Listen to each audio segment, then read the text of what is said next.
Hello friends, welcome back to my channel.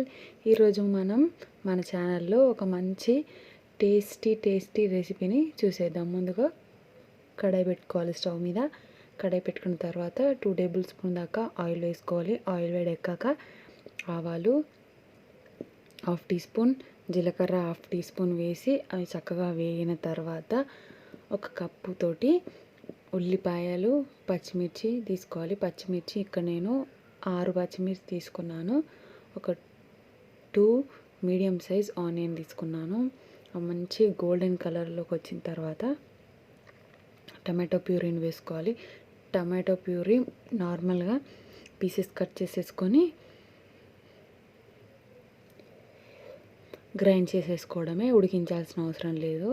And next దీంట్లోకి వెళ్తుంది అల్లం వెల్లుల్లి పేస్ట్. ఇవి రెండు కూడా పచ్చివాసన పోయి ఆయిల్ రిలీజ్ చేసే వరకు ఉంచుకోవాలి. చూస్తున్నారు కదా, ఆయిల్ పైకి వస్తుంది. అండ్ తర్వాత పసుపు ఇందులోకి వెళ్తుంది. అండ్ ధనియాల పొడి 1 టీ స్పూన్, ధనియాల పొడి వేయించిన ధనియాల పొడి 1 టీ స్పూన్, నువ్వుల పొడి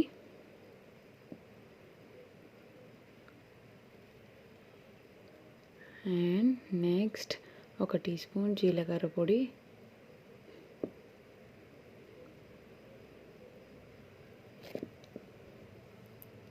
ఫ్రెండ్స్ లైట్ గ్రేవీ ఉంటుంది, చాలా బాగుంటుంది.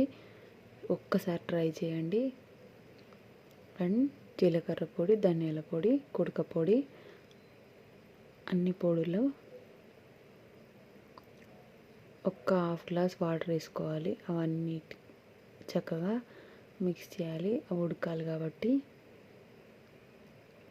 తాలింపులోకి దాన్ని అరోమా మొత్తం రావాలి. చక్కగా ఒకసారి కలుపుకొని పక్కన పెట్టుకోవాలి. అంతే.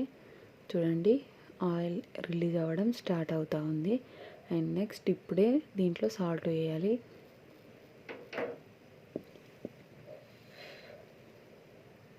సాల్ట్ వేసుకొని చక్కగా కలుపుకున్న తర్వాత ఇక్కడ చూపిస్తున్నాను కదా ఫ్రెండ్స్, అలాగా దొండకాయల్ని అలాగా 4 సైడ్లు కట్ చేసేసుకోవాలి.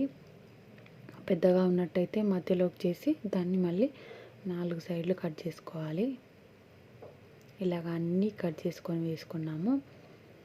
అండ్ మూత పెట్టి 10 నిమిషాలు మగ్గనివ్వాలి. మధ్య మధ్యలో చూసుకుంటూ ఉండాలి. దొండకాయ అనేది ట్రాన్స్పరెంట్గా స్మూత్ అయిపోవాలి. అలా చేస్తే విరిగిపోవాలి. స్లో మంట మీద వీటిని ఉడికించుకోవాలి.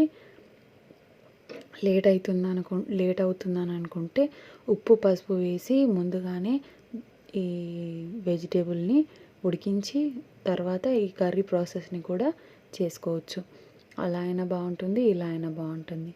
చూడండి ఫ్రెండ్స్, టేస్టీ దొండకాయ వేపుడు రెడీ అయిపోయింది. Thank you friends, thank you for watching my video. Bye.